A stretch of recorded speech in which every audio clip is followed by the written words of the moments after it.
Hey guys, welcome to our year-round gardening workshop. I'm super excited to be here, guys. This is my favorite topic, like gardening topic ever. I love this topic and I love talking about it. So I'm super excited to be here.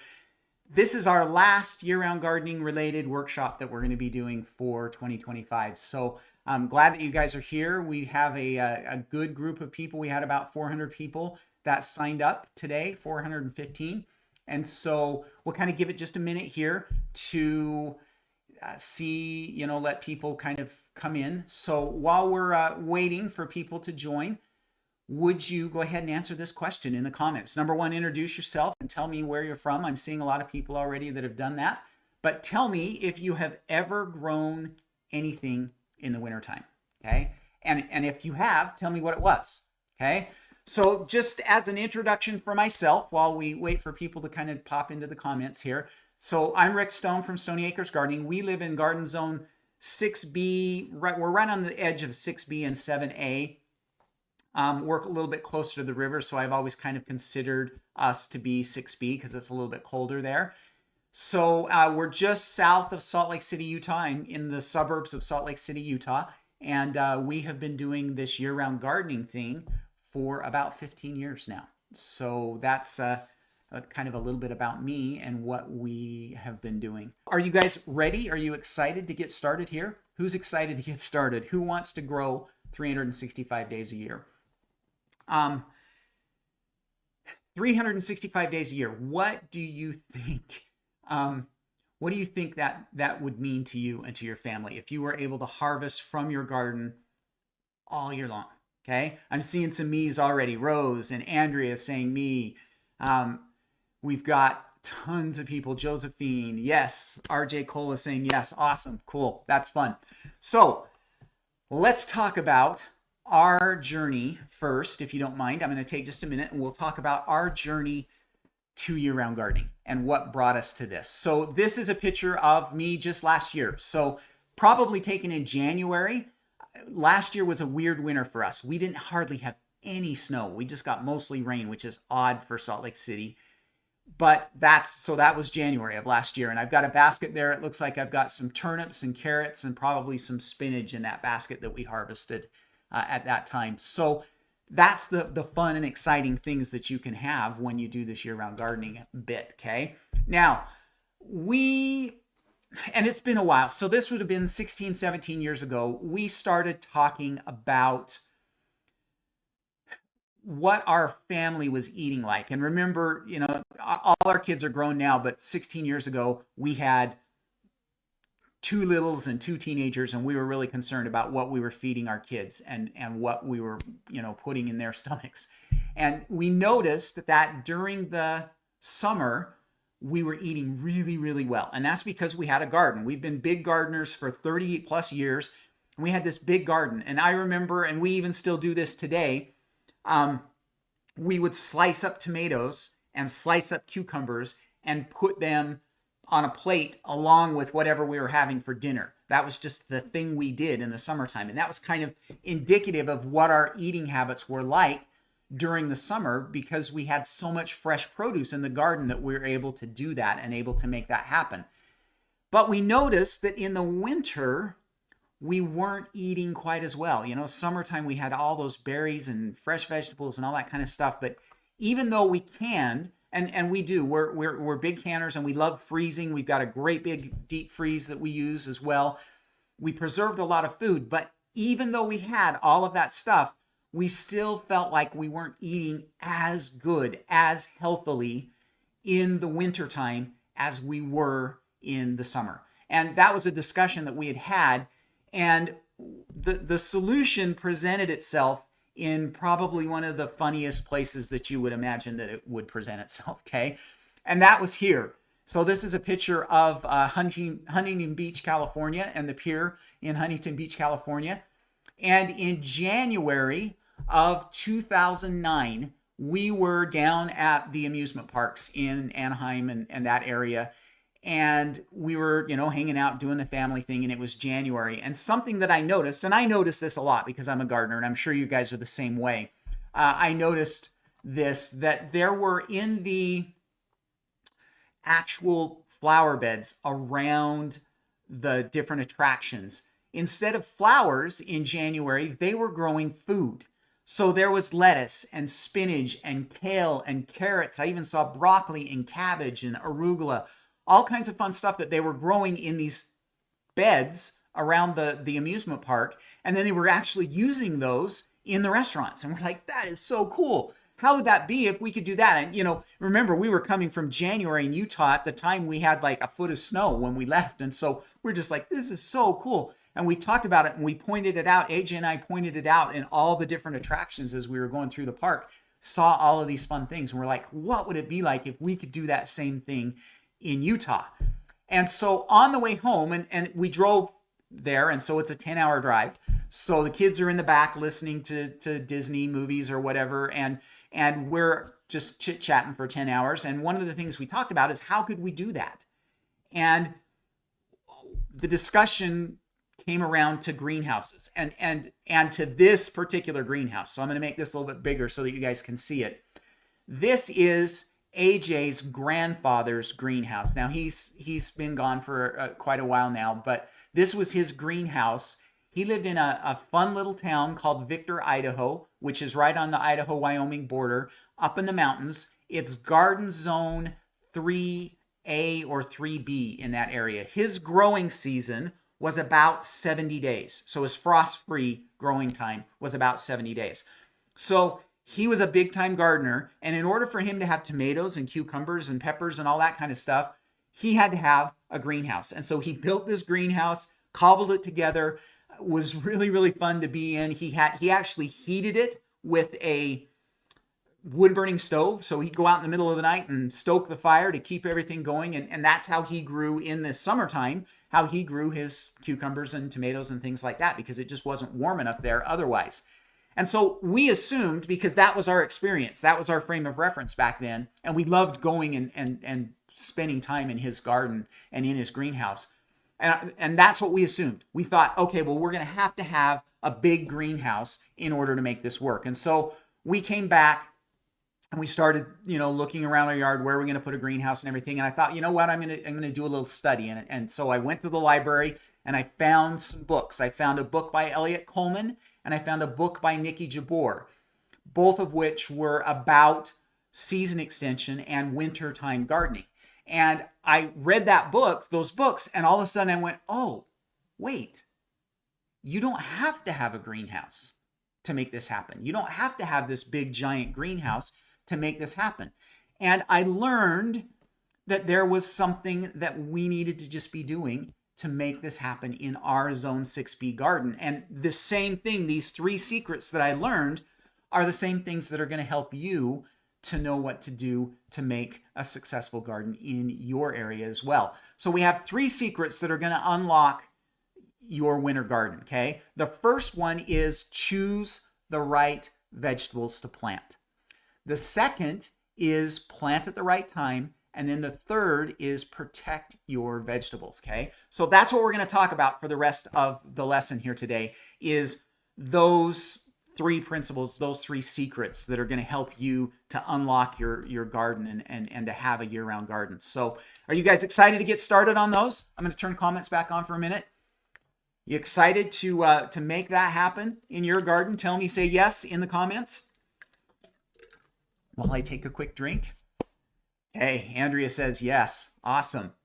Stephanie, yes. Yes. All right, good. Glad you're excited. Okay, let's go ahead and move along then and talk about these 3 secrets. So secret number 1 is choose the right crops. And guys, I'm sorry to say, for those of us that live in the north, the right crop is not tomatoes, okay? It's not cucumbers. Instead, it's cool season crops. So we're talking about things like leafy greens, brassica family crops. So brassica family would be cabbage, cauliflower, things like that. And root crops, things like carrots and parsnips and beets. Those are the plants that we are going to be growing in the wintertime if we live in a cold season environment, okay? So if you live in zones 3 through 8, basically, That's what we're going to be focusing on in the wintertime in order to be successful with our year-round gardening. It's not tomatoes and it's not other warm season crops. If we wanted to do that, then we would have to have a great big greenhouse, and we would have to heat it, and we would have to add light to it. And we don't want that. We want easy, we want simple, and that's what we're going to talk about and how to make that happen here today. Okay? Now, there are 30 different crops that you could grow depending on where you live. So if you live in zones 5 through 8, there are 30 different crops that you could grow. All of the kind of traditional cool season crops: lettuce, spinach, Swiss chard, parsley, carrots, kale, mosh, which is also sometimes called corn salad, parsnips. All of those and a bunch more, 22 more, are things that you can grow in your garden during the fall and winter months to extend that growing season, and into the early spring as well, so that we have that 365-day flow. But I can't talk about all of them today. So is what I wanted to do, and what I thought would be helpful for you guys is to talk about our favorite crops to grow in the fall and winter months. And in order, no particular order, kale, spinach, and carrots are our favorite crops by far. So let me talk about those, give you some hints about these different crops and how we make them happen in our gardens. So first off, kale. And I know some of you, I'll probably get some comments about this. Some of you are going to go, kale, come on, Rick. A lot of people don't like kale. We actually like kale. I will say, for me personally, it was an acquired taste. It took a little while for me to like it. But I want to take that skepticism completely away from you when it comes to fall and winter kale. Okay? So the main reason why kale is one of our favorite crops is because it is almost indestructible in our zone. I have left it uncovered all winter long, and in a mild winter, it will last the entire winter. Okay. And then when we talk about people that are a little bit colder than us, zones 3, 4, and 5, you, with a little bit of protection, are going to find that kale is just bulletproof. It lasts and it does so well. But here's the important thing, and how I'm going to hopefully get you over your skepticism. There's some magic that happens with our fall and winter crops. And I don't know all the science behind it. I've read several articles and books about it, but basically is what happens is when the cold weather arrives, the starches in those plants get converted into sugars. That's part of the plant's defense mechanism against the cold. And so all of the things that you grow in the wintertime become sweeter. And kale is a totally different plant in January and February, even December and November. It's a completely different tasting plant then. And so if you've never really liked kale before, maybe it's time to try some winter kale, because it is completely different. It is sweet and tender and just super good. Okay. So that's why kale is on our list, even though there's a whole bunch of other plants that we could grow. And we grow a lot of kale because it's so bulletproof. It's so easy to get it to go through the wintertime. Now, there are 3 different types of kale. You've got the curly leaf kale, you've got the dinosaur, the Lasiano kale, and then you've got the red Russian kales. All 3 of those will do really well. For us, the curly kale seems to do the best in our climate. I have heard that for people who live like in zones 3 and 4, where it's extra, extra cold, that the red Russian kale ends up being the best of the 3 types of kales. But ultimately, all 3 types of kales do really well. The taste completely changes, and they're just an amazing crop to grow in the wintertime because they're so indestructible. They just last all winter long. I'll put a big stand of kale in. We harvest from it all winter, and then it ends up going to seed in the spring, and we'll save those seeds and plant again the next year. So it's just a really good winter crop. Okay, so that's number 1 on our list. Number 2, and I had a hard time, if I was trying to decide which was our favorite, it was going to be either spinach or carrots, which we're going to talk about in a minute. Carrots has one extra redeeming value that put them number 1 on the list, but spinach, probably we grow more spinach than anything else because it's kind of the workhorse of a winter garden. So it again sweetens up I like the taste of spinach anyways, and so the taste of spinach has never really bothered me. But the the taste really sweetens up again in the wintertime, and it stays nice and tender. But the thing that makes spinach such a valuable fall and winter crop is how long you're able to harvest it. Okay. Now this will vary, and it's going to sound funny, but it's actually going to vary based on where you live. The warmer it is where you live, the shorter amount of time you'll have to harvest spinach. Okay. The colder, the longer. So for us, we end up planting spinach about the 1st of August. So I'm literally going to plant my spinach Saturday. Okay.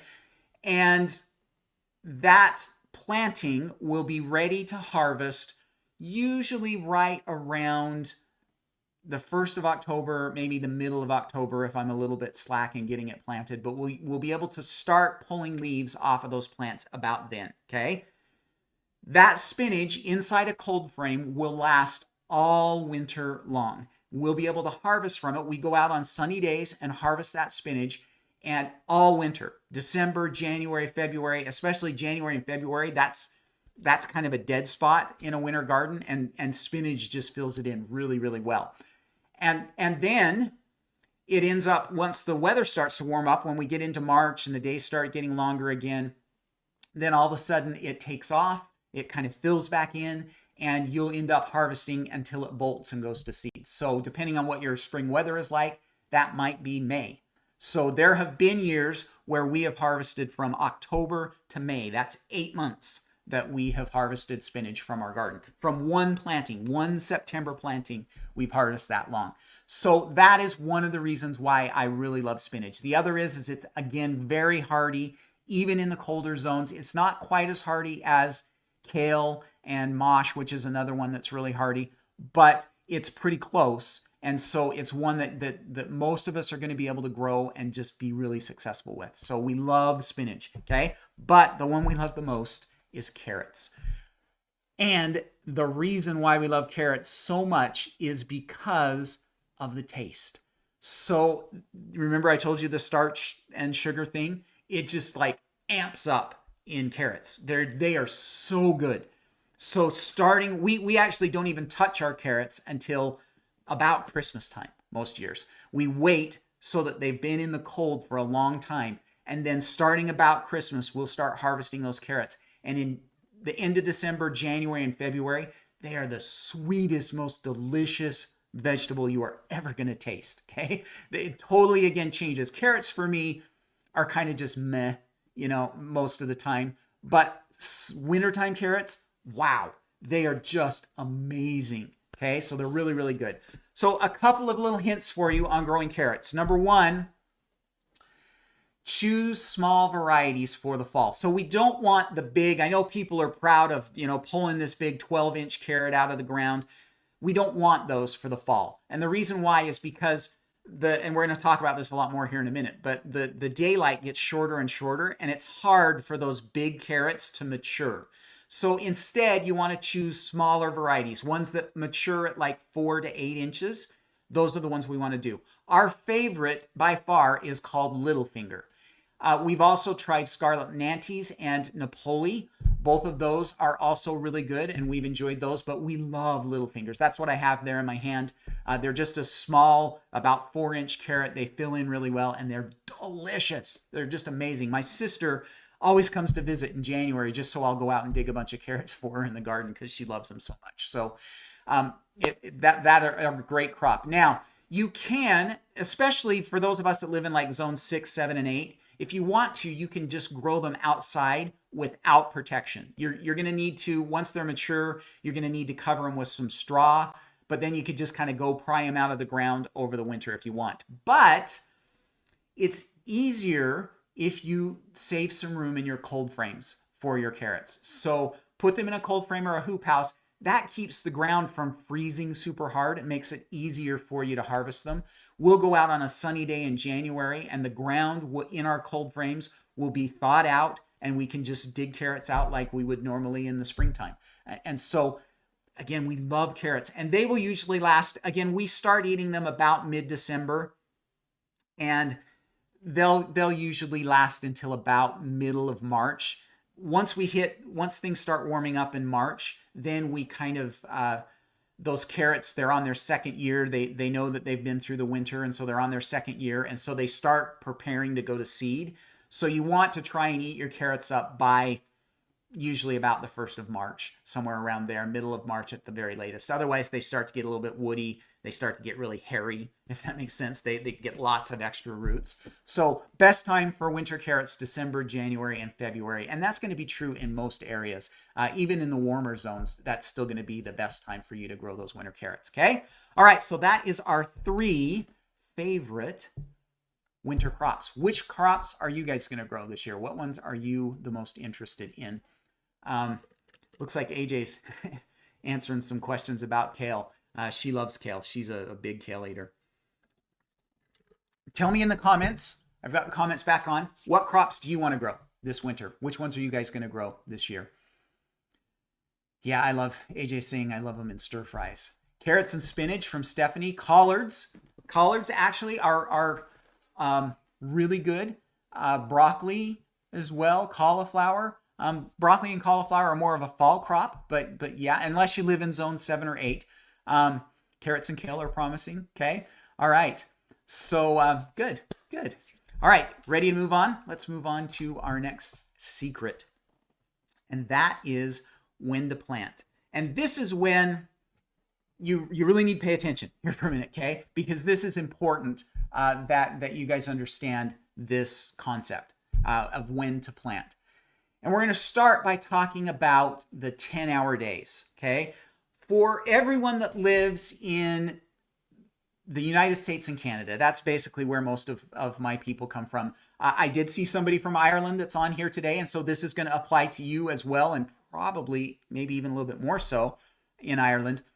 We all have a time during the year when we have days that are shorter than 10 hours. So the total day, sunrise to sunset, is shorter than 10 hours. For most of us that live north, that is probably going to be roughly a 3-month period. Now, why do we care about day length? Why is that so important for us? The reason why is because most crops stop growing when we hit that time. Okay, so instead of the problem with winter gardening being the cold, it's actually the fact that things stop growing. So if you were to look at a spinach plant on November 1st in my garden, and then if you were to look at that same spinach plant on February 1st, it would have grown a little bit. But think about normally what happens to spinach. You plant it in March and it's done by May. 60 days and it's gone like sprinted all the way through its life cycle, okay? The lack of light, it's not the cold particularly, it's the lack of light that keeps us from being able to be super successful with growing things in the winter, because they actually don't grow, okay? They just kind of sit there. And again, for most of us, that's roughly 3 months. Usually that's going to happen starting in November. So for us personally here in Utah, about November 6th or 7th is when we go under 10-hour days. And by December 21st, we're down to about 9, 10, I think is what we get to. And then we don't get back to 10-hour days until about the 5th to the 7th of February. So we have that whole time, November, December, January, those 3 months, we are under 10 hours of light. And so nothing is going to grow. Now, if you live in the South, California, Southern California, Alabama, whatever, that time period may be a little bit shorter that you have the 10-hour days. But even there, you're going to have some amount of time where you have 10-hour days where things are going to dead stop growing, okay? Now, this is the key. This is the secret. If you want to be successful with a winter garden, then you have to have your plants to maturity before the 10-hour days happen. So we need to have those things ready to grow early so that by the time we hit most of us November, they're ready. Okay, they're at a stage where you would say they're ready to eat, because from November to February, they're really not going to do a lot. They will grow a little tiny bit, but not much. Okay. Now, there are a couple of exceptions to that. Corn salad or mosh is one, and then the other is a plant called Claytonia, sometimes called miner's lettuce. But beyond that, most of the 30 crops that we grow for wintertime stop growing. And so we have to get them mature before those short days and the cold weather arrives. And then we use the protection that we're going to talk about here in a minute to keep them in cold storage over the winter. And then they're available for us to harvest during the winter months, tucked into our cold frames and our hoop houses, and we're able to use those. Now, you guys, if you've ever been to any of my workshops before, you know that I am a big proponent of making sure that you know what your frost dates are. And in this case, our first frost date is going to determine when we want to start planting our crops. Now, we don't plant on the first frost date, but it goes into the calculation, okay? So if you don't know your first frost dates, then you should jump over. There's 3 different websites. If you want to take a screenshot here, AJ, maybe if you have a second, you could throw these in the comments as well. Any of these 3 websites, Morning Chores, the Farmer's Almanac, or garden.org, all 3 of those sites have a frost calculator. So go figure out when your first frost date is. All 3 of those sites are going to tell you something a little bit different, unfortunately, but it should give you a pretty good idea, okay? Then we're going to take that first fall frost date and we're going to put it into this calculation. And this is how we target when we should be starting our plants for fall and winter harvest. We start them 6 to 8 weeks before our first frost date. And there is a window that we can work with. But so let me give you my garden, for example. October 1st is normally our first frost date. Sometimes here lately it's been sliding a little bit later than that, but I still kind of use that October 1st as my target date. That means that I need to start planting my fall and winter crops on August 1st, 8 weeks before that. That's tomorrow, guys. Okay, I'm actually going to start Saturday. We're going to start doing some planting in our fall garden, and so that's what you need to be doing, and that's when we need to be planting. Now, if you are going to do brassicas, broccoli, cabbage, cauliflower, things like that, we want to put transplants in that window, usually closer to 6 weeks before your first frost date. We want to put those transplants in. So that means you need to have your transplants ready. I already have broccoli, cabbage, things like that I've started. I'm pointing over this way because my seed starter is right here in my office with me. But I already have those brassicas started so that I can transplant them out, usually somewhere between August 15th and September 1st is when I try to do it here in my garden. So everything else, though, you can plant by seed if you have the space, okay? Now, let me paint a picture for you. I guess I should have put a picture on here of what my garden looks like right now. So think about what your garden looks like. My garden is packed full of stuff, okay?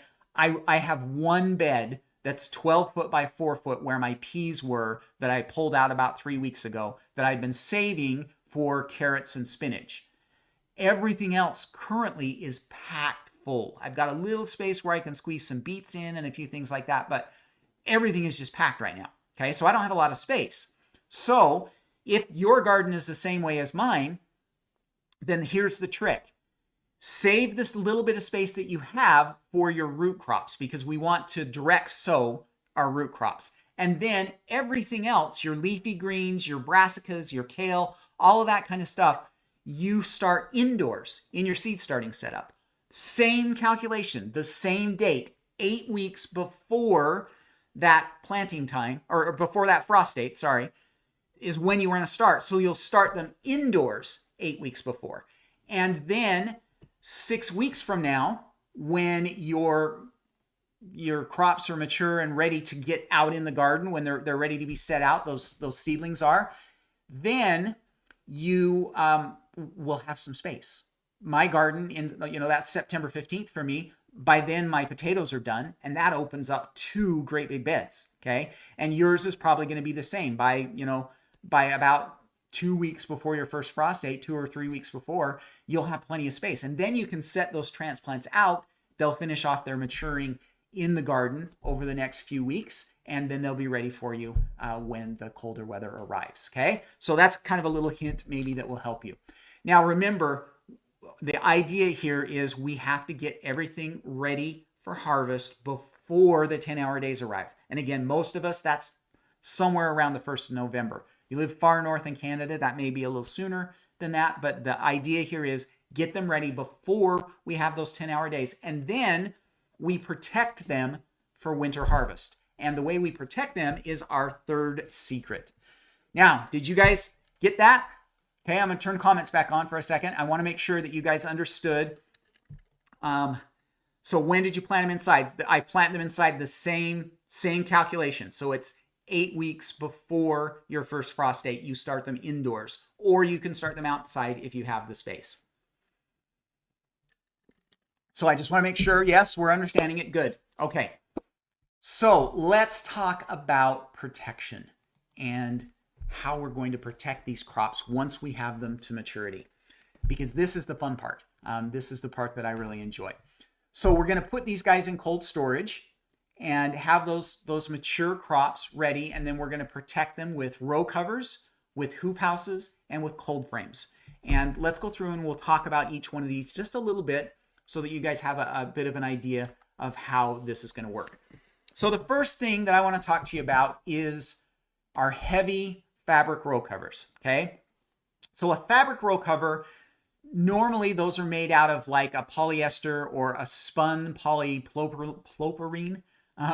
Those are the row covers that we're going to be looking at, okay? And we want to choose a very specific type of row cover. We want a heavy fabric row cover. And so when you're buying these online, because most of us do our shopping online nowadays, you need to be really careful that you make sure you get the right thing. So if it does not say how many ounces per yard are in the fabric row cover, don't buy it, because you don't want to make a mistake. So you need to choose varieties or companies that tell you how many ounces per yard.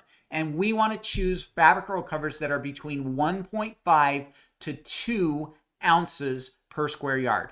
That is a heavy row cover.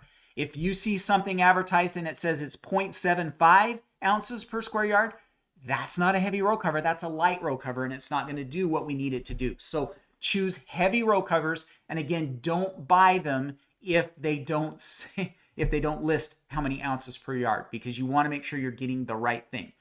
My favorite, two favorite brands are, one is called Agribond, the other is called Ag Fabric. Agribond is a little bit harder to find, but the Ag Fabric you can even buy on, like, you can get it on all the gardening websites, and even Amazon sells it. So both of those are really good ones. Now, a heavy fabric row cover is going to protect your cool season crops down to about 24 degrees. So they offer somewhere between 6 to 8 degrees of frost protection. So that doesn't mean they're going to protect your tomatoes down to 24 degrees. Okay. They will protect your cool season crops down that low. So we can use those very effectively to stretch out the time that we harvest our plants. And if you live in some of the warmer zones, 7 and 8 especially, you may be able to use those, use those to protect your crops all through the winter. And that might be all that you need, okay? And then for those of us that live in slightly colder areas, we will put those also later on when we have our hoop houses and our cold frames. We'll actually stick the heavy fabric row covers inside to give us an extra layer of protection when the cold really starts arriving. The other thing, and if you guys learn nothing else from this workshop, heavy fabric row covers are awesome, okay? So make sure that you pick some of these up. They're also, the other thing that they're really nice for is for early frost protection. I don't know if you guys are like us. We'll usually end up, usually it's somewhere between the 5th and the 10th of October, we'll have a frost. And maybe it'll be 2 nights that we get down to like 33, 32 degrees. And it'll be cold those nights. And then it warms up. And we end up with, with 50, 60 degrees at night and back up to 75 or 80, and it'll be that way for another 2 or 3 weeks. And so if you've got some heavy fabric row cover, you can throw it over your tomatoes because it will protect your tomatoes and your cucumbers and things like that for a couple of degrees. Okay, they're not as hardy, but that heavy row cover will hold them out and keep the frost off of them. And then when it warms back up, you can continue to let your tomatoes grow for 2 or 3 more weeks until they'll really, at some point, fall gives up and winter comes, and away we go. But they're really good for that. So if you don't already have some fabric row cover, get some, because you're going to love it. Okay, so that's the first thing we can use to protect with. The second thing is what we call mini hoop houses. So these are not the high hoops that you see people grow. And I love people that have enough space. I love, I follow several YouTubers that have a bigger space, and they put those great big tall, you can stand up in them, high hoops in their gardens. That's awesome. Okay, I love those, and I would love to have the space for that, but I don't. Okay, and you probably don't either. And so instead is what we're going to do is we're going to use what we call mini hoop houses. And these are hoops that just go over the top of your beds. Whether you have raised beds or you're growing directly out in the soil, we put these hoop houses up. They're just really simple structures. So you use some PVC pipe, and you're going to bend those PVC pipe into a hoop shape. If you're putting them out in the main garden, you're going to probably stick them on some rebar. If you're doing them on your raised beds, you can probably just stick it in the sides. And then we're going to throw just some inexpensive painter's plastic over the top. And 3.5 to maybe 5 mil painter's plastic is all you really need.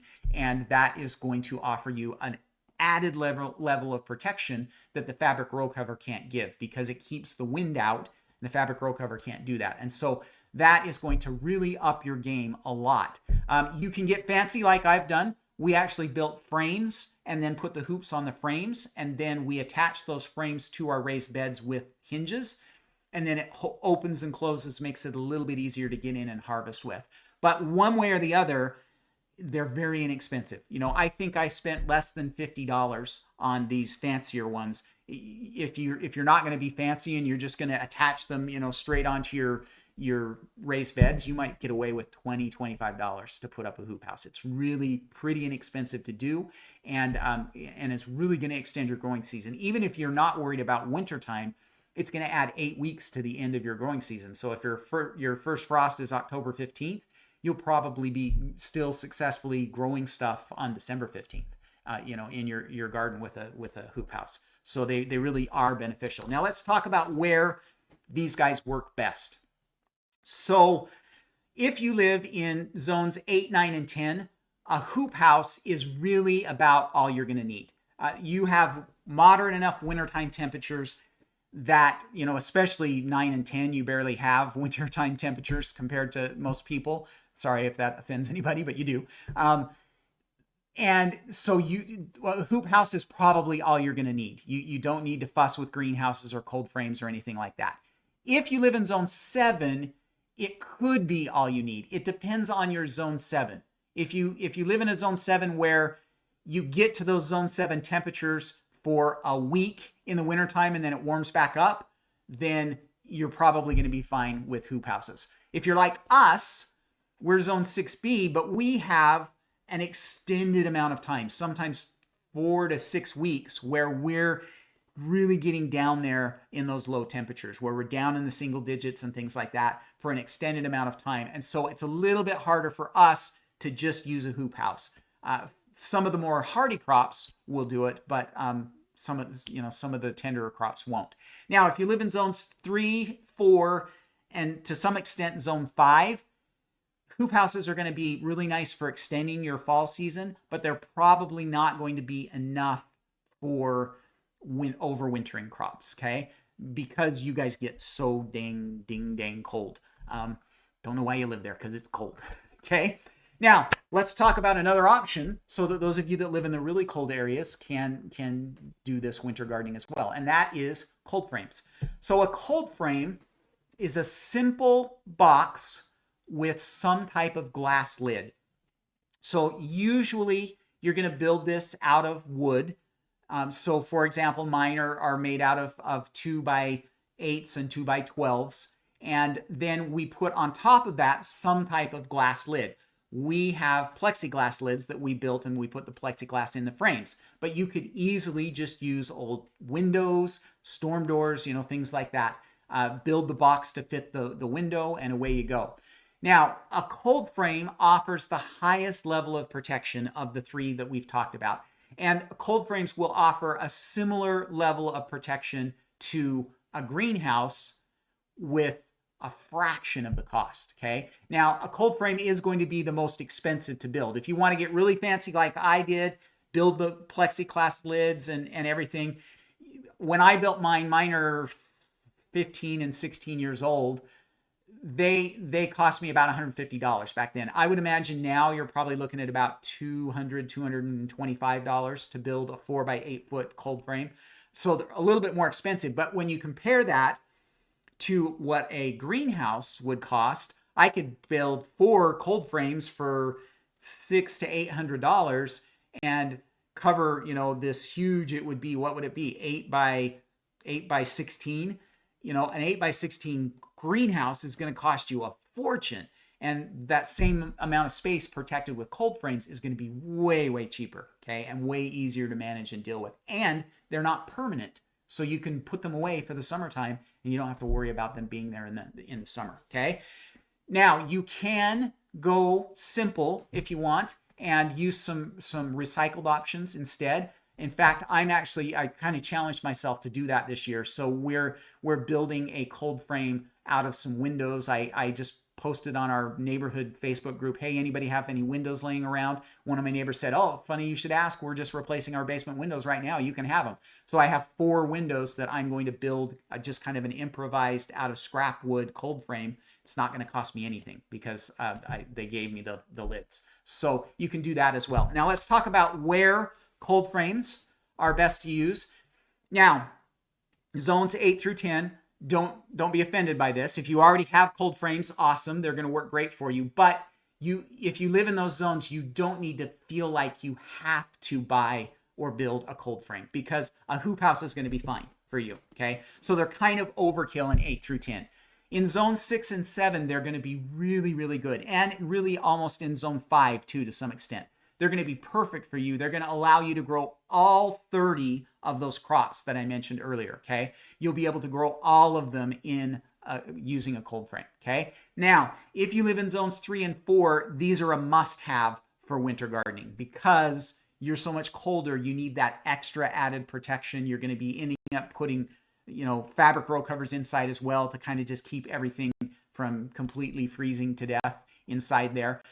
But that's kind of where you can use those. So zones 3 and 4, you're definitely going to need cold frames. 5, 6, and 7, they're really, really good. You're going to use them a ton. 8, 9, and 10, you probably don't need a cold frame. You can just get away with the hoop house, okay? All right. So which of these 3 options are you going to use? But if you don't mind, let's take just a minute, and I'm going to talk to you guys about our year-round gardening master course and tell you a little bit about it. So what would it mean to your family's diet if you always had fresh garden produce? If there was 365 days a year you could go out and harvest from your garden, what would that do for you? So let me kind of finish the story that I started earlier. So that year in 2009, we were down there in Southern California, and I did all this study and found all of these different ideas, and we decided that we were going to make this happen. And so that year we built a cold frame. And I can't remember if we built a hoop house that year too, or if I know we built a cold frame. And we planted that fall of 2009, we planted our first fall and winter garden. And at the time I did like I tried to plant as many of the 30 crops as I possibly could. But we had a really successful winter garden. We had carrots and spinach and lettuce and kale and all kinds of great stuff that we harvested, okay?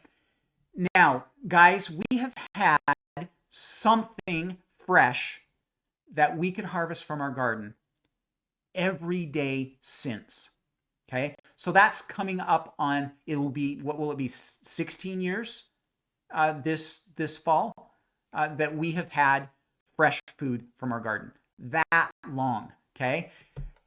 Did you guys hear what I said there? What would that do for your family? Can you imagine what your diet and your family's eating habits would be like in the wintertime if you had that possibility? Okay. So let me show you some of the things that we grow. This is our spinach, and again, we talked about how fun the spinach is to grow.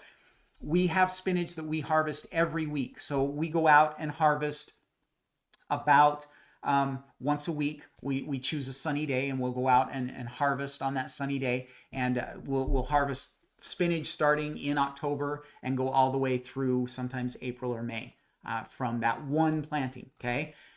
This picture, I took this picture just last year. So this was last, probably late November, around Thanksgiving time, that I took this picture.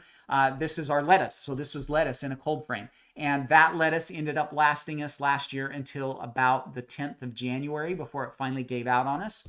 And so we had fresh lettuce that we were harvesting all through, October, November, December, and the first part of January, we harvested that lettuce. Carrots, again, we talked about the carrots. This is a cold frame full of carrots that we did one year, and we constantly have just this load of carrots that we can get from our garden anytime during the wintertime. So there is so much potential for you in all of these areas.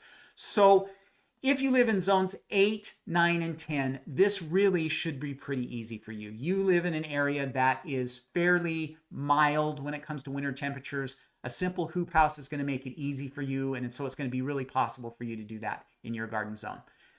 In zones 5, 6, and 7, you guys are going to see the biggest change. Okay, you're going to see people that you're going to see the ability to grow all of those different crops all the way through the winter. It's going to benefit you the most. Okay. Now, if you live in zones 3 and 4, it's going to be a little bit harder for you guys.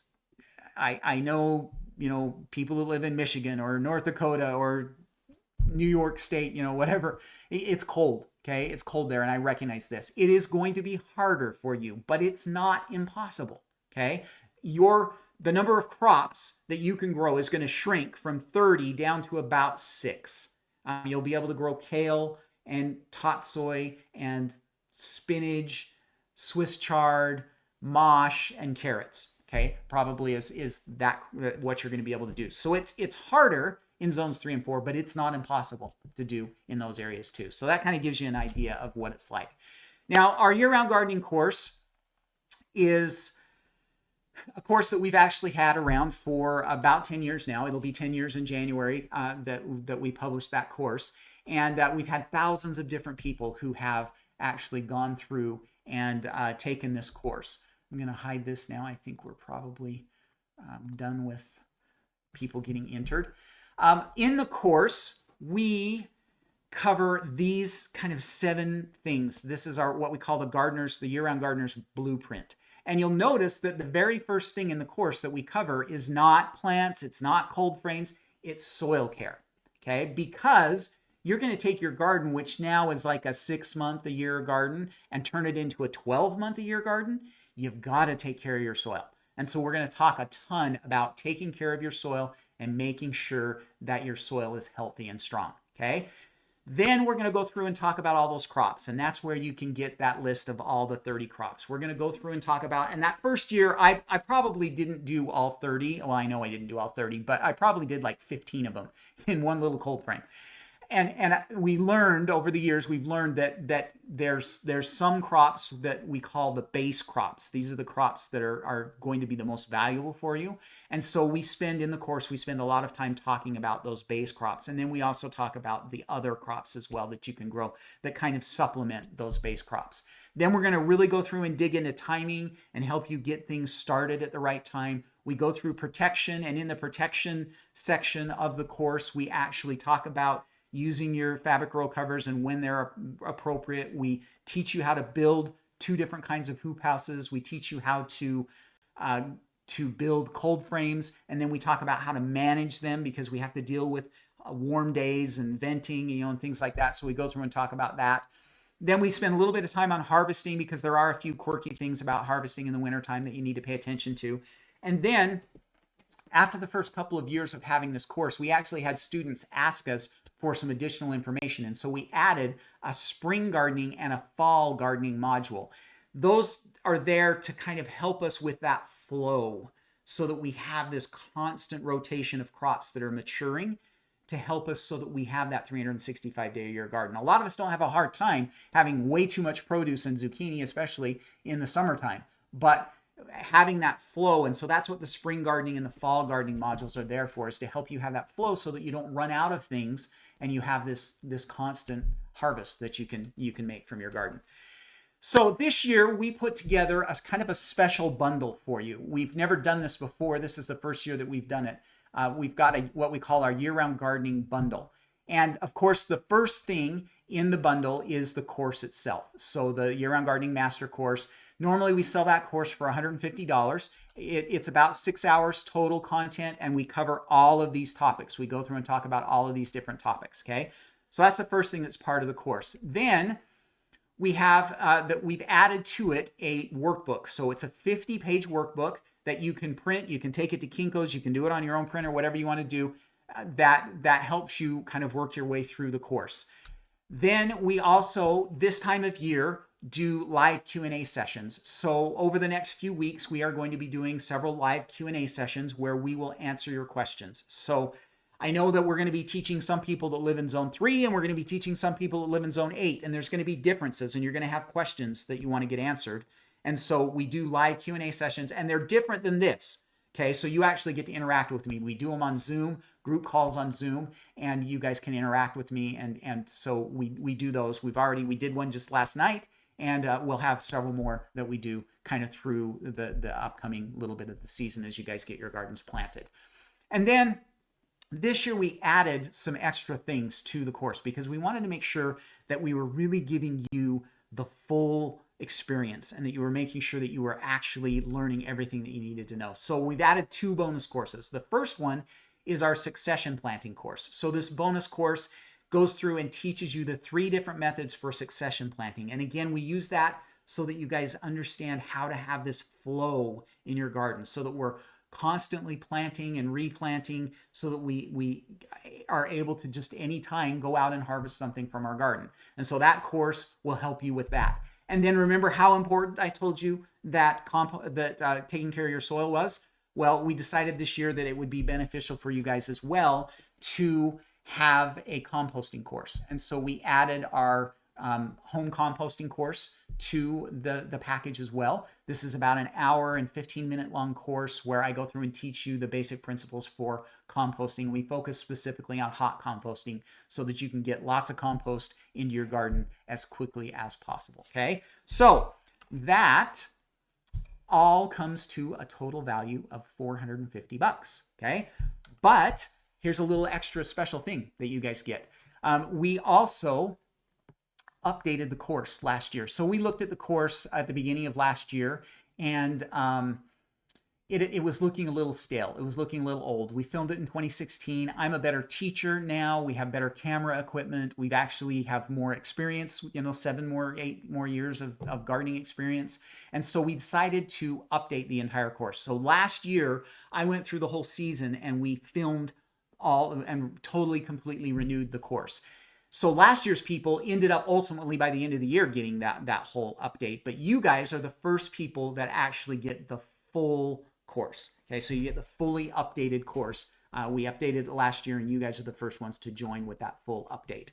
Now, here's a few things, and I'm not going to read these whole things. You guys can kind of look at them and see, but these are what some of my students have said. Nancy said, now fall gardening is my favorite. She actually says in her comment there that she planted a fall garden 2 years ago, and she got as much in her fall garden as she did in her summer garden. And those are not my carrots. Those are Nancy's carrots, okay? So Nancy just loved this course, and she did really well with the course.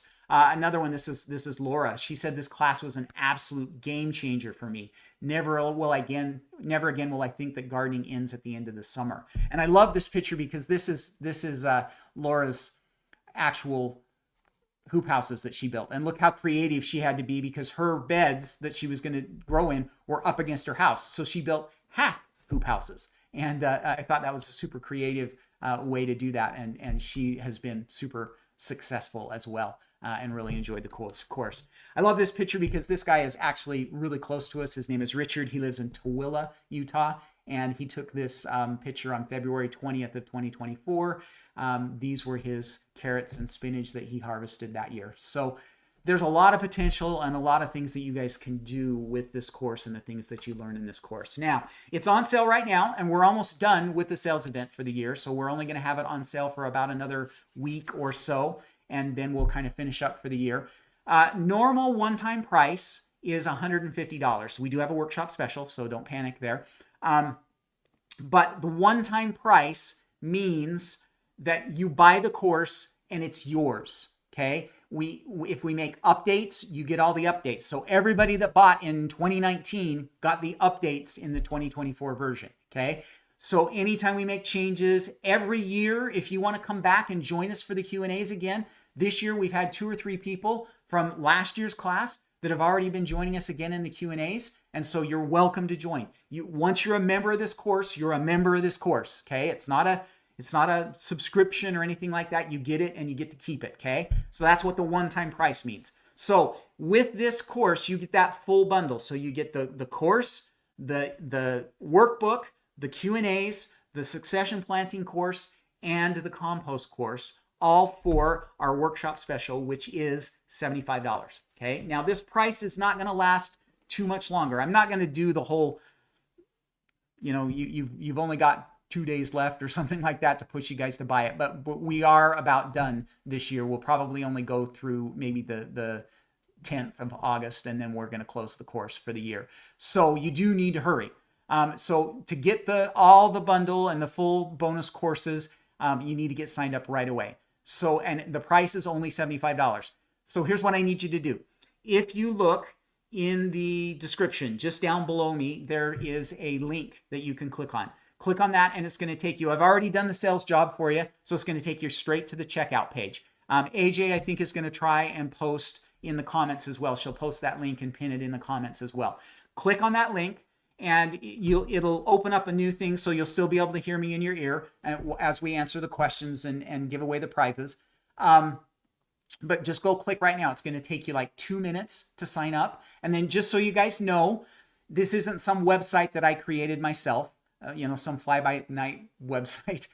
We actually use a professional education website. It's called Teachable for all of our courses. And so we've been with them for 10 years and we've never had any problems with anything. So it's very secure. You can use all the different forms of payment, any major credit cards. You can have it debited out of your checking account. You can even use your Google Pay or PayPal, things like that. So just click on the link down below. While we're talking and while we're answering questions, click on that right now. Go get signed up for it so that you can get started and join in on the Q&As that are coming up in the next few weeks and things like that. So please go click on that. I know you guys are going to love this course. It is awesome. It's our most popular course. We have a great group of people already in it. We're looking forward to getting more of you in today. So click on the link down below and go join us in the Year-Round Gardening Master Course to get that full bundle, all 5 of those things for only $75. So click down below and get signed up right now. Okay. All right. Thanks for being patient with me on the sales job, guys. Appreciate that. Okay. Let's go ahead and answer a few questions. So I'm going to just make it me and we'll answer a few questions for you. So we're an hour and 4 minutes in. I'd like to be done in about an hour and a half. So we'll go about 25 minutes here. Remember to put your question, 3 question marks before your question, so that AJ can find those. And I will just look at, looks like she's got 17 questions already starred. So we'll kind of go through and see if we can get these questions answered fairly quickly for you. All right, so Josephine says, can you plant spinach in a container for winter gardening? Yes. The one thing that you need to be careful with containers, Josephine, is that when they're out of the ground, they're going to freeze quicker. So you will be less successful with a container. But that also depends on where you live. If you live in zone 7 or 8, you should probably be okay. Zone 6 or below, you're a little bit more concerned because those plants they're going to be more exposed in a container. Even if you put them in a cold frame or a hoop house, they'll be a little bit more exposed. So You may not make it all the way through the winter in a container, but you will probably, and again, it depends on where you live, but you'll probably be able to have a pretty good go at it by doing that. So yes, definitely you can. It's just a little bit tougher in containers. All right, let's see. Gigi, how can I find out what my daylight hours window is when it gets less than 10 hours? Your zone is 8B through 9A. Okay, so just go out and Google. I wish, I guess I should probably have that website handy when I do these workshops. If you just go out and Google day length calculator, it will give you, so there's a website that you can go to, and then you just put in your zip code and it will actually just give you a table. So it gives you a table. It's actually kind of fun. You can see it gives you every month, and it just gives you a rundown of what your day length is, what your sunset is, and your sunrise, and how much time you actually have. So in zone 8, I'm assuming you're south. There are some zone 8s that are, along the California coast and Washington and up into Canada. There are some zone 8s there. So that might be a little bit different, but I'm assuming that you're probably mid-November-ish when you hit that. And yours is probably going to be shorter than the 3 months. But again, I'm not 100% sure where you live. But so just go day length calculator in Google, and it will give you that website that you can put it in. It's kind of like a government website that you go to, and it'll give you that information. Lori asks, when did I plant my brassicas? So you want to get your brassicas started about 12 weeks before your first frost date. So mine have been going since about July 1st. And that's kind of what your target is going to be usually, so that they're about 6 to 8 weeks old when you're ready to set them out. That's going to put them, ready to go out somewhere between 6 to 4 weeks before your first frost date. So normally I would do that. We actually did a whole workshop on that. If you want to go, just send me an email and I can send you a link on that. The fall brassicas, we did a whole workshop. I can send you a link if you want to watch that one on replay. All right, Caroline. How long do broccoli and cabbage seeds need to be started indoors before planting outside? About 6 to 8 weeks. So you want, again, that's kind of that 12-week target. You want to be about 6 to 8 weeks before you get them planted outside is kind of your target there. Derek, can you recommend a store or website where you can buy those covers? I try not to buy online if I can help it. Okay. So you can check with your local nurseries. So the first row covers that I ever bought, I bought from a kind of it's called Steve Regan, and we have them here in the West. I don't think they're nationwide.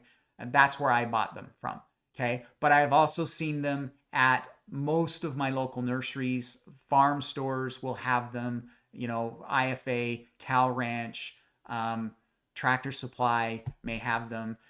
Or if you're not, so when you say you don't usually buy online, I'm assuming you're probably not real wild about Amazon, which some of us are. That's okay. We're not real wild about it either.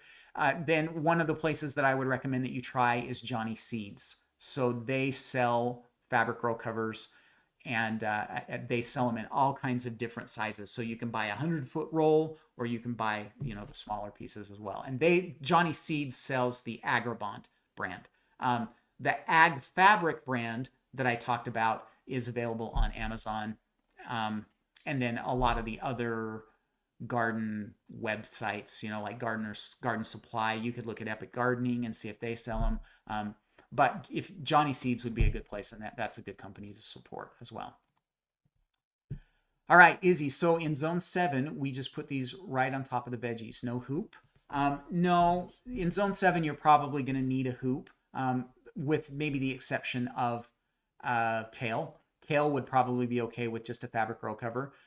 But zone 7, you're probably going to need a hoop in order to really make it all the way through the winter in zone 7. Zone 8, you could probably get away with just fabric row cover, but zone 7, you're probably going to want to have, other than kale. Kale, I've had kale here in zone 6.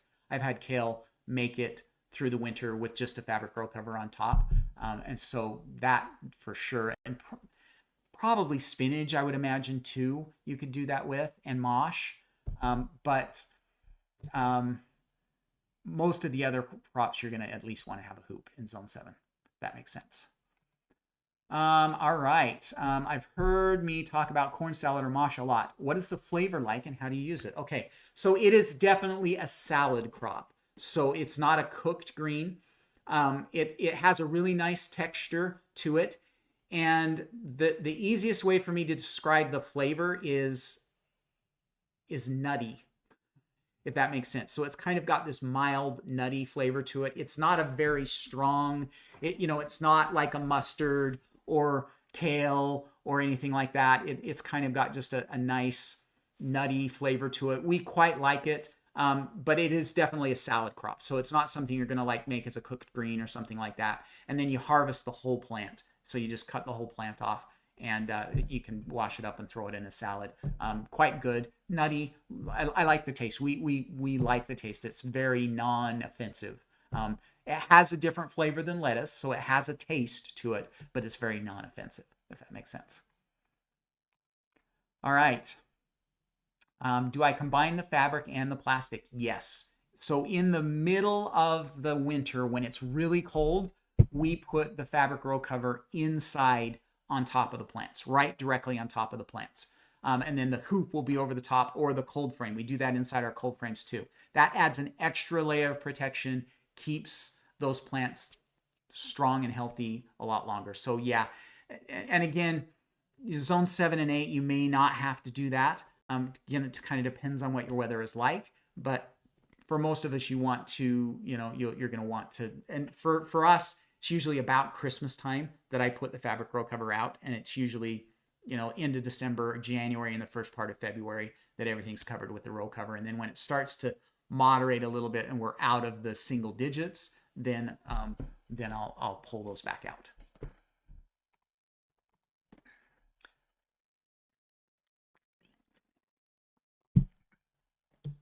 Okay, Tammy's asking, I'm growing in grow bags and I was told to make sure that the row covers are not directly on the vegetables. What do I suggest?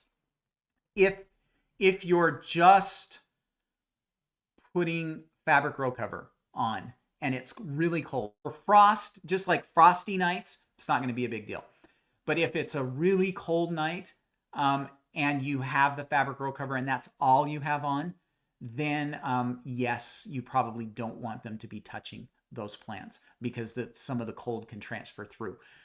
When you have a hoop over the top, then you're kind of defeating that, so you don't need to worry about it. So if you've got a hoop house and then you're putting the fabric row cover inside, or a cold frame and you're putting the fabric row cover inside, then you don't need to worry about it. The fabric row cover can just sit on the plants and it'll be fine. Okay, would you suggest that these also work with containers I grow on an apartment patio? Okay, so it's going to really kind of depend on where you live. I'm happy to kind of bounce, if you want to shoot me an email, I'm happy to bounce that, or you can join the course and you can ask some Q&A, some questions in the Q&As, but it kind of depends a little bit on where you live, because the containers freeze faster. And so it's harder to keep things all the way through the winter. Now, if you just want to extend your growing season, then yes, throwing a hoop house or some fabric row cover over the top of those. It's just when you get smack into the middle of the really cold winter months, December and January and February, those pots are going to freeze. Those containers are going to freeze harder and faster than the ground will. And so you're more likely to lose your plants that way. So it's a little bit harder to do in containers, especially if you live in a colder area. Andrea is asking, how does wind chill affect the winter garden? I have wind chills down to -30 and sometimes 40. -20 is the norm. Yikes, that's cold. So part of the advantage of the winter garden is the fact that we have the plants covered up. And so you're going to be, your plants, especially if you're that cold, you're going to be wanting to use a cold frame.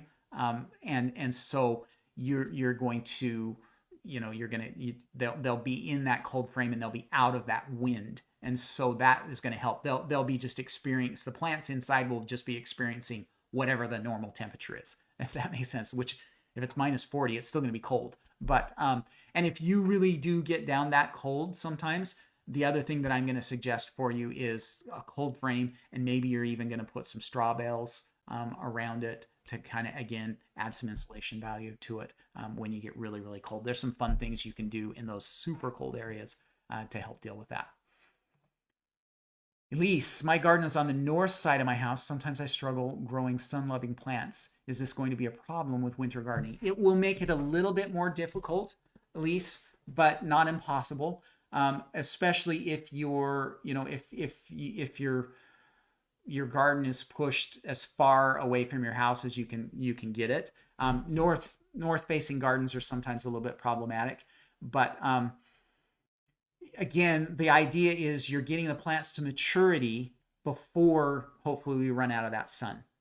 So as long as you get those plants to maturity, then they should be okay, in that area. But again, I would push everything as far north as you could so that you get some sun exposure, during the winter. So push it back as much as you can towards your north fence so you get some kind of south. So whatever part of your garden that you can that gets some winter sun would be the best choice there.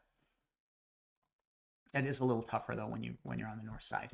Can you grow carrots in containers? Absolutely, yes, you can. You're going to have that same situation with the carrots freezing faster in a container because they're exposed. But yeah, definitely you can do carrots in containers. I've seen a lot of people that have been really successful with container carrots. Becky is asking, same question, but I forgot to add question marks. If I don't have raised beds built, is it okay to directly sow in the ground with protection? I'm in eastern Colorado and we sometimes get -20 cold spells. So yes, you don't, yeah. In fact, you're going to be better off, and maybe I should have said this, guys. In-ground gardens will be better for winter gardening than raised bed gardens. That doesn't mean that you can't do raised bed gardens. We do raised bed gardens. So, we have raised beds, but we're warmer than, we only get to about 0. So we're not quite as cold as you are. But yes, if you've got in-ground, that's actually better than raised beds because there's less exposure to those temperatures. And so you're actually going to be better off. And for you, I would probably recommend that you're definitely going to do a cold frame to help you protect that, and then stuff in the fabric grow cover when it starts getting that cold. All right, Caroline, could this be successful in zoning in Alabama with large container gardens? Yes. So Caroline, you should be in pretty good shape. You have such in zone 8, and I'm assuming probably Alabama, you might even be 8B. If you're northern Alabama, maybe it's 8A. But your winter temperatures are such that you don't have to fuss nearly as much with the container worries because you don't have the long, I know you guys get cold, you get some snow, but you don't have the long extended 6 weeks, 8 weeks of, temperatures below 20 degrees and down to 0 and things like that. So you should be okay in containers in zone 8. Really shouldn't be a problem for you there. Ning, where do you buy burlap for germinating carrot seeds? What are the specs? So with burlap,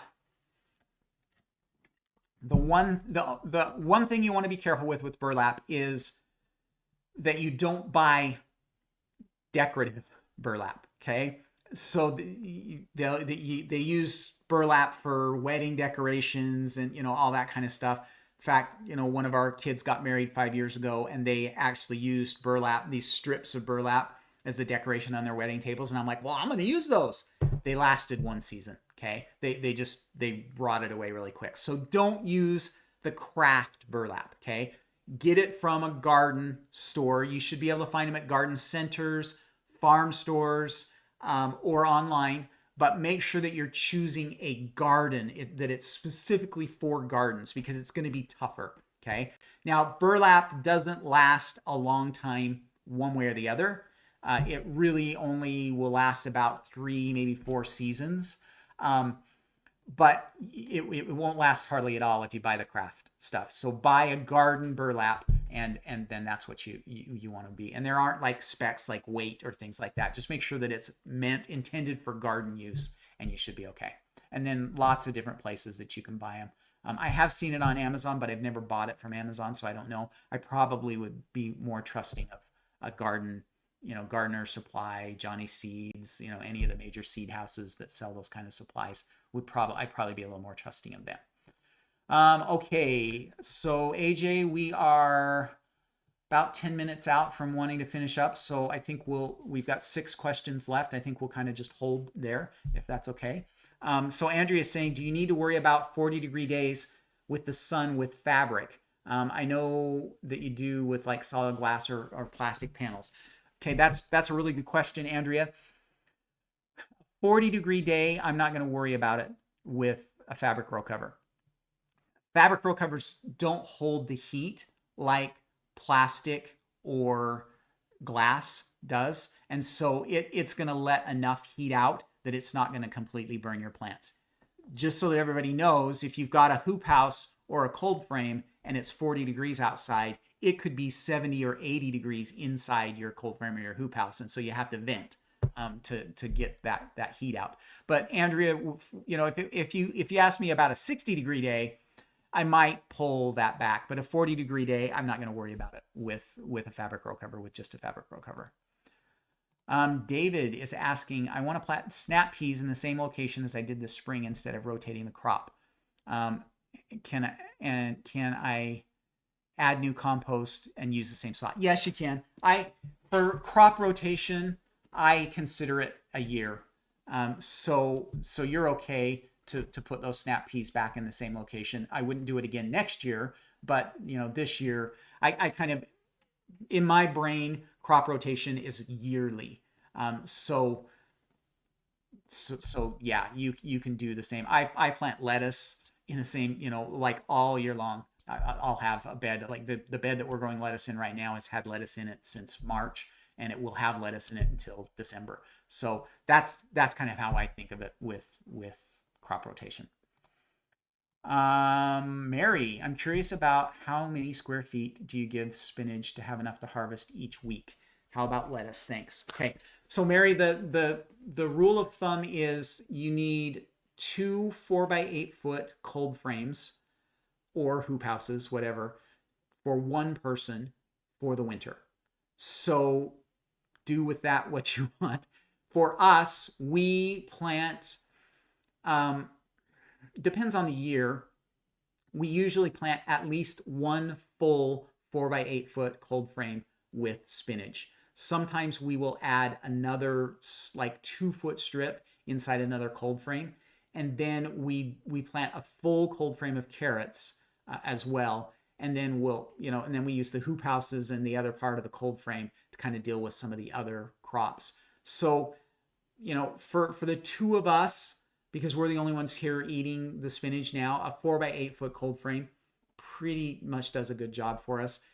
Some years, like I say, I plant a little bit extra just because I know we eat a lot of it. But most years we're pretty okay. We end up, by the way, guys, when March hits and the spinach kind of starts livening up again and the days get longer, you're going to go crazy trying to keep up with that spinach. So even though you've harvested it all winter, those plants are going to take off and do amazing again. So 4x8 foot, as long as, if you've got a big family, then you may want to double that space. But, for the two of us, a 4x8 foot cold frame is more than enough for us. All right.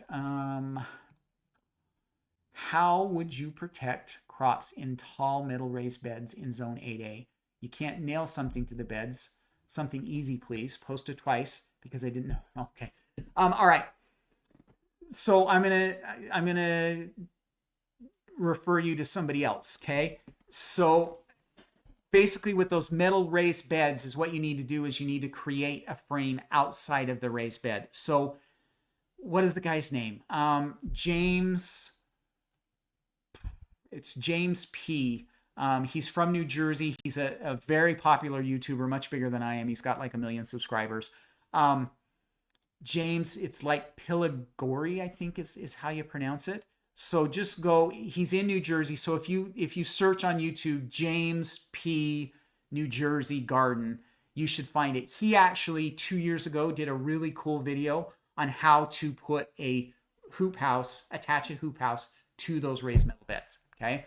And so I thought that was a great video. So that's a really good place for you to go. He basically just put some stakes in, thick stakes in, and then he attached the cold frame or the hoop house to those stakes, and then it hinged over and off. So go watch that whole video. He did it's like a 25-minute video on how to build it. It's really good. So just go watch that. I'll let you go watch that because I don't have anything on that. So because I don't have any of those metal raised beds right now. Phil, bubble wrap for insulation. Yeah, you could use it. It's not really designed for that. But you certainly could give it a go.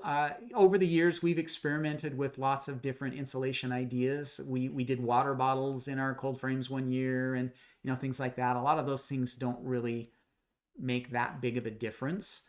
So you just need to kind of think about because ultimately, I mean, if you've got bubble wrap laying around, great, give it a try. But don't buy bubble wrap because it's not going to last very long. It's not going to handle the sun and the cold and all of that kind of stuff. And so it's going to deteriorate and tear and just make a mess in your garden fairly quickly. So if you want to try it with some bubble wrap you already have, great, but don't go out and buy it because it's not going to last very long. And so in my opinion, it's kind of a bit of a waste, if that makes sense. All right. And then Sharon, this will be our last question. Does the year-round gardening work in raised beds? Yes, absolutely. We have depending on the year, 2 to 3 of our raised beds. So most of our garden, the biggest section of our garden is in ground, but we have 4 raised beds, and depending on the year, sometimes we'll have as many as 3 of them with a hoop house over the top of them for winter gardening. Now, I do try to reserve those raised beds for the hardier crops, so kale, spinach, mosh, things like that are a little bit hardier because they're up in the air. They have a hoop house instead of a cold frame. So there's a few things to think about there. But yes, absolutely, you can do it in raised beds. It's a little bit. You just want to make sure you're planting those extra hardy crops until you kind of figure it out. So experiment a little bit in your area because it's going to be a little bit different. So you might try some lettuce and see how long it lasts and things like that. But use those hardier crops, and I think you should be in pretty good shape. Okay. There we go. Caroline says, yeah, Caroline posted, it's James Piragoni. And he has a really good, Caroline, yeah, there. Thank you, Caroline, for posting that. That's perfect. Great. Yeah. Gardening Channel with James. Okay. That's a really, really good, I like him. He's funny and he's got some good stuff. So, I really like that video and I don't have any problem referring you to go watch that video. So go check that out. Okay.